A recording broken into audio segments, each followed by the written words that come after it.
Assalamualaikum warahmatullahi wabarakatuh.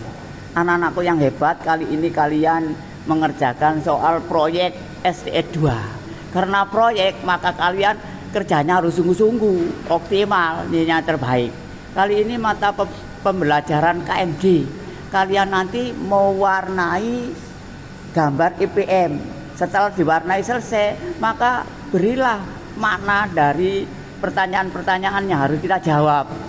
Habis itu kalau sudah selesai, disusun yang bagus, kasih motif, digambari yang baik, kasih sampul yang baik. Nanti itulah hasil yang terbaik. Nanti jangan terburu-buru dikumpulkan. Habis itu nanti kalian cek teliti sebelum mengumpulkan. Demikian dari Pak Patoni untuk KMD kelas 5. Kita akhiri. Assalamualaikum warahmatullahi wabarakatuh.